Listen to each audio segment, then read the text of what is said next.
Bienvenue au podcast de l'OCDE où l'expertise se confronte à l'expérience. Je suis Brice Tailly et aujourd'hui je reçois Mélanie Taravant, journaliste, présentatrice de l'émission C'est-à-dire sur la chaîne France 5 et fondatrice de Viens voir mon taf, une association qui permet à des élèves de zones d'éducation prioritaire de découvrir les métiers dont ils rêvent, sans auto-censure. Ensemble, nous allons échanger sur la place accordée aux jeunes dans le monde du travail. Alors que les débouchés éducatifs et professionnels sont encore très largement déterminés par l'origine sociale, Viens voir mon taf propose de donner un coup de pouce aux jeunes de quartiers populaires au moment du stage de 3e, obligatoire pour tous les collégiens français. Est-ce que vous pouvez nous présenter votre association Viens voir mon taf ? Quel est votre objectif et vos moyens d'action ? Alors, Viens voir mon taf, c'est avant toute chose une plateforme, viensvoirmontaf.fr, donc une plateforme numérique, dont l'objectif est que tous les élèves de 3e de France, qui sont dans les réseaux d'éducation prioritaire, eh bien que tous ces élèves puissent faire le stage de 3e de leur rêve. On est parti du constat que c'était pas toujours possible pour ces enfants qui manquaient donc de réseau. À cause de ce fameux déterminisme social qui ne leur permettait pas cette ouverture sur plein de métiers. Et on a trouvé ça très injuste. Et du coup, on a créé Viens voir mon taf avec une amie collègue journaliste, puisque je suis journaliste dans la vraie vie. Mon métier, c'est ça. Et je suis donc cofondatrice et présidente bénévole de cette association que j'ai créée avec Virginie Salmen, qui est elle-même journaliste à Europe 1. À l'époque, c'est juste après les attentats contre Charlie Hebdo et l'Hypercacher. Et notre réaction, c'est juste nous, en tant que citoyennes, de se dire qu'est-ce qu'on peut faire pour lutter contre le repli sur soi, pour favoriser le vivre ensemble, créer des ponts entre des mondes qui ne se parlent plus, qui se comprennent de moins en moins. D'ailleurs, pour d'autres raisons, mais aujourd'hui, on voit avec les mouvements des Gilets jaunes que la question est récurrente, l'incompréhension entre le monde rural et Paris, la France périphérique, comme on entend dire par certains sociologues. Eh bien, nous, à l'époque, on se dit, voilà, on peut créer des ponts peut-être entre les jeunes et les moins jeunes, les banlieues, les centres-villes, et les classes sociales favorisées et celles défavorisées. Et on s'est dit, qu'est-ce qu'il y a de plus efficace que mettre un pied dans la porte côté éducation nationale, puisque là, on va pouvoir toucher directement les plus jeunes et ceux qui en ont peut-être le plus besoin. On ne peut pas aider tous les élèves de France et du coup, on a fait le choix des réseaux d'éducation prioritaire, puisqu'on sait que dans ces classes-là, 2 enfants sur 3 ont des parents qui sont inactifs ou ouvriers. Donc, évidemment, on n'a pas le même réseau que quand on a des parents cadres supérieurs. C'est comme ça qu'on a créé Viens voir mon taf. Et puis après, ça a fait boule de neige. Aujourd'hui, n'importe qui, en quelques clics, peut soit poster une offre de stage, soit en tant qu'élève, s'inscrire et regarder tous les centaines de super stages qu'on a à dégoter pour les élèves. Et justement, est-ce que vous avez des retours d'expérience à partager, des exemples concrets de réussite ou d'histoires sympas, des choses à partager ? Alors, je me souviens de Samy qui était élève à Romainville, donc en Seine-Saint-Denis, dans un collège ZEP, et qui voulait faire footballeur dans la vie. Donc il voulait faire footballeur ou rien. Et quand on lui disait, bon, on va essayer de trouver un stage à la Clairefontaine pour toi, mais tu sais, c'est pas donné, parce que pour le coup, nous, dans notre réseau, on n'a pas forcément de connaissances, mais on va chercher. T'as pas d'autre idée ? Non, je veux faire footballeur, il n'y a que le foot qui m'intéresse dans la vie. On a réfléchi avec lui autour du foot quand même, autour de la notion de sport, en lui faisant découvrir qu'il y avait peut-être des métiers qui pouvaient se rapprocher du sport sans être forcément sportif soi-même. Et on lui a proposé un stage dans un service sportif de journalisme, à la radio Europe 1, exactement. Et Samy a accepté en disant, je veux bien aller voir comment ça se passe. Et puis en fait, en arrivant sur place, il ne s'est pas retrouvé au service des sports, mais il s'est retrouvé au service étranger, avec les grands reporters. Alors, avec des grands yeux, il s'est mis à découvrir la vie des grands reporters qui partent du jour au lendemain, d'une minute à l'autre, qui ont un sac à dos sous leur bureau avec leurs chaussures de marche, leur passeport, des visas s'ils ont pu anticiper, parfois même un gilet pare-balles quand ils partent sur des zones de guerre.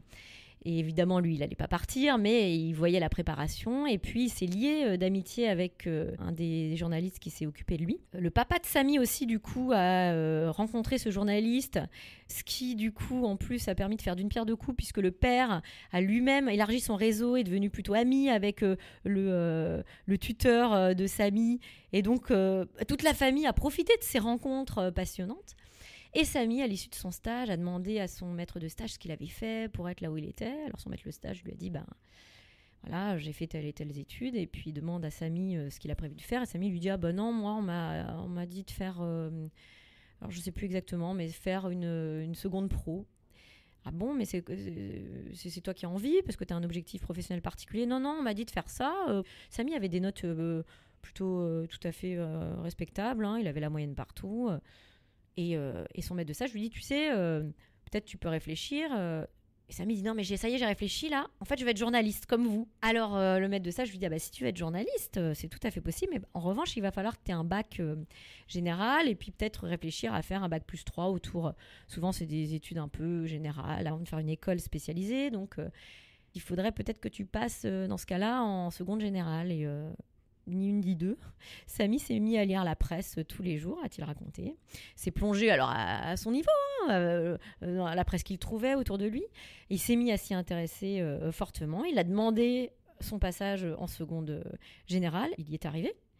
Et aujourd'hui, il a passé son bac et ça y est, il commence ses études à la fac avec pour objectif d'être journaliste. Alors bon, là, je prends l'exemple de journaliste, mais on a d'autres exemples d'élèves pour qui ça a été un vrai déclic. Je pense à une autre jeune femme qui rêvait, disait-elle, d'être sage-femme. Elle fait un stage auprès d'une sage-femme et cette jeune élève était très débrouillarde, très maligne, avec des questions très pertinentes. Et sa maître de stage, à la fin de son stage, lui dit « Mais tu rêves vraiment de faire ça ?»« Oui, je rêve de faire ça. » Enfin, non, ce qui m'intéressait le plus, c'est d'être médecin, mais on m'a dit que c'était pas possible. Alors, je me suis dit sage-femme. Et la sage-femme lui dit non, tu peux être médecin si tu as envie d'être médecin. Et c'est sûr, il faut te donner les moyens de le devenir. Donc ça veut dire qu'il faut étudier un peu dur, que ça va être des études très sélectives, qu'il faut plutôt être à l'aise en maths ou voilà. Mais c'est tout à fait possible. Et cette jeune élève, en fait, n'y avait pas pensé. C'est-à-dire que parfois, c'est pas forcément le but qui compte, mais c'est tout le cheminement. Je ne sais pas si cette jeune élève se dirige vers des études de médecine, mais en tout cas, d'avoir discuté avec son maître de stage, ça lui a permis de se dire le champ des possibles s'ouvre. L'horizon n'est pas fermé et ce n'est pas forcément une seule décision là maintenant tout de suite qui est la plus accessible que je dois prendre, mais je peux aussi avoir des rêves et tendre le plus possible vers ces rêves-là. Ces témoignages sont hyper intéressants parce qu'ils montrent bien qu'effectivement ça donne des déclics à ces jeunes et que ça leur ouvre un champ des possibles. Au-delà de ça, comment on peut faire pour justement remédier à ce que Bourdieu appelle le capital social, enfin ce manque de capital social pour ces jeunes? Comment on peut y remédier? Par le stage de troisième, mais quels autres types d'initiatives peuvent aider à y remédier? Moi, je reviens toujours à la notion de réseau. J'ai vraiment l'impression que c'est le nerf de la guerre.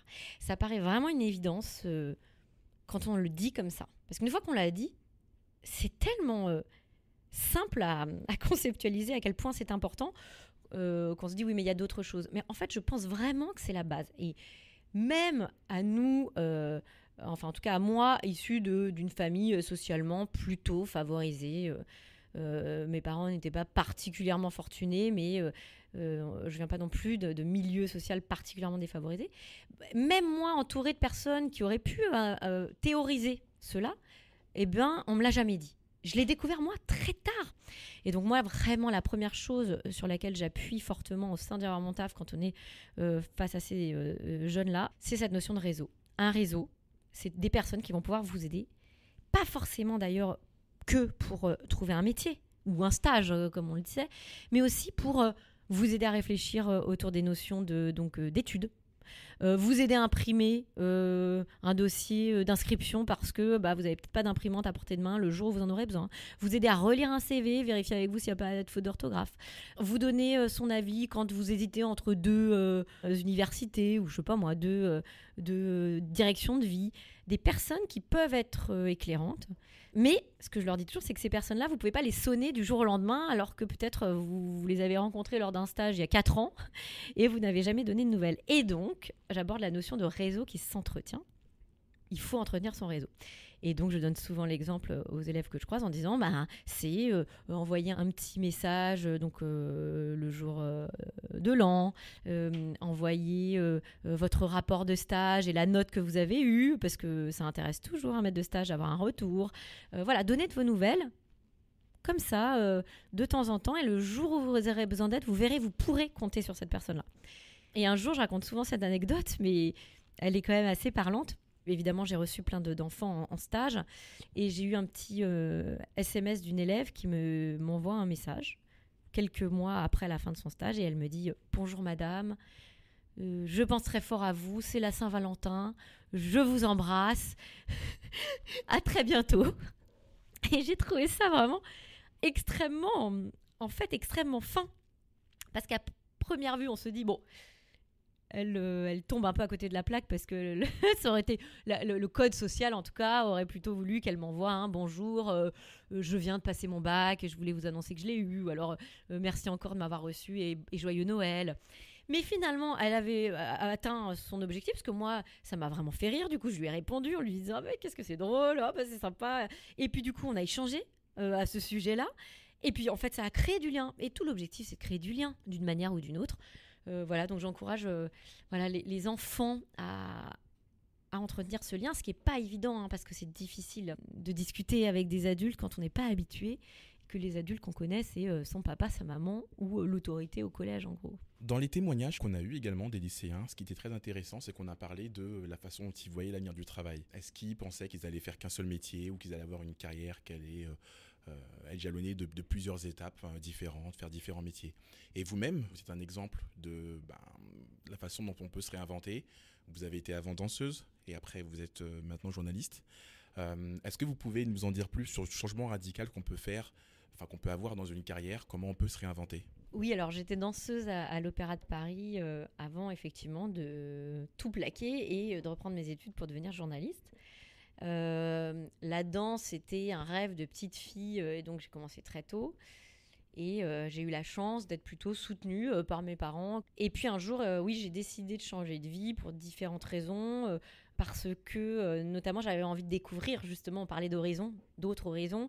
Et moi, j'avais vraiment envie de rencontrer d'autres gens, de réfléchir à d'autres thèmes de société. Et le journalisme, ça m'apparaissait, pour le coup, l'opposé de la danse classique. C'était l'ouverture sur le monde, rencontrer plein de personnes et puis faire parler d'eux. Et j'ai pu faire ce choix, comme je le disais, parce que j'ai été soutenue par ma famille, mais c'est vrai que c'était pas évident. Je dis ça parce que souvent, on peut avoir tendance à dire « Ah, mais suivez vos rêves ».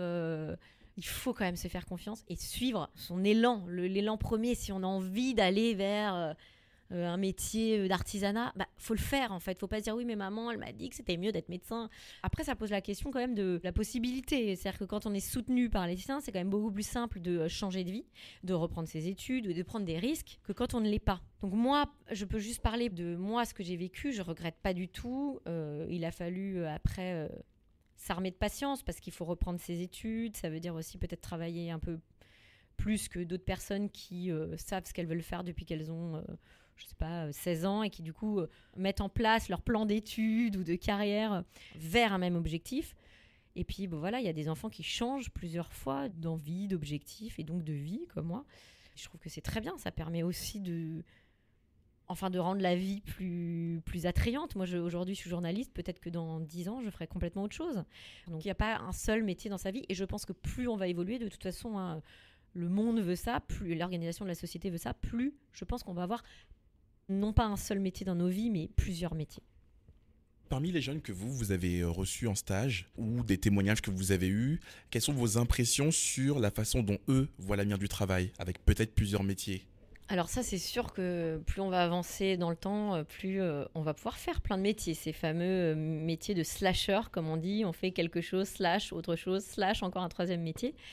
Je ne sais pas s'ils l'ont encore vraiment théorisé, les enfants. En revanche, eux-mêmes, dans leur centre d'intérêt, on voit bien qu'ils peuvent aimer et faire du sport et s'intéresser, à la justice pour devenir grand avocat et s'intéresser aux réseaux sociaux et donc être de super communicants. Après, dans les demandes de découverte de métiers, finalement, on a des demandes assez traditionnelles, je dirais. C'est-à-dire que les enfants, ils ont envie de faire des métiers auprès des animaux.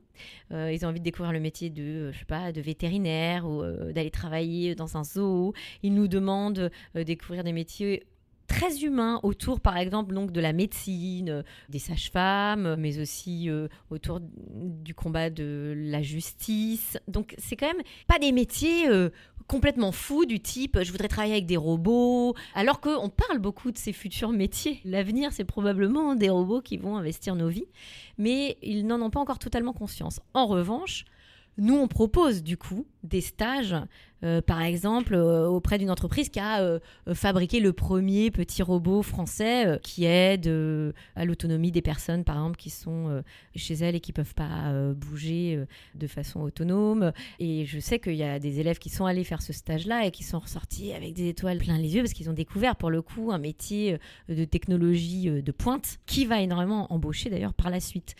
C'est pour ça qu'on a créé aussi des ateliers Viens voir mon taf dans les collèges. Et je pense que d'ailleurs, les collèges vont le faire de plus en plus, pas du tout qu'avec nous, avec plein d'autres associations, des ateliers de découverte de métiers. Parce que ça permet aux élèves aussi de se rendre compte de ce qui existe. Parce que même nous, on connaît souvent les métiers qu'on a autour de nous, ceux de nos collègues et des collègues de nos collègues de nos collègues, mais on n'imagine pas l'incroyable diversité des métiers qui existent dans le monde, et les petits, les enfants encore moins.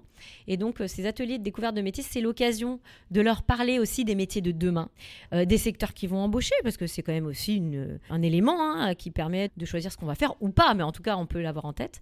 Et il n'y a pas longtemps, j'étais marraine d'une promo qui s'appelle Miss Code, qui était une promo des jeunes femmes, exclusivement des femmes éloignées de l'emploi, pour découvrir les métiers de l'informatique, du code informatique. Et par exemple, ça c'est l'exemple type, pas que pour les femmes d'ailleurs, ce secteur-là embauche énormément, et plus ça va aller, plus il va y avoir des besoins de candidats, de recrutement, et c'est un incroyable horizon qui s'ouvre aux enfants qui peuvent être intéressés par le code, par l'informatique, dans les décennies à venir. Donc ça, on en parle aussi avec eux pour leur faire découvrir des nouveaux secteurs qu'ils n'imaginent pas forcément. Merci Mélanie, j'ai été ravi d'échanger avec vous aujourd'hui. Je suis Brice Tailly, merci d'écouter les podcasts de l'OCDE. Pour en savoir plus sur ce sujet, consultez le site www.ocde.org. Pour participer à la campagne de l'OCDE sur l'avenir du travail, rendez-vous sur la page oe.cd/FOW.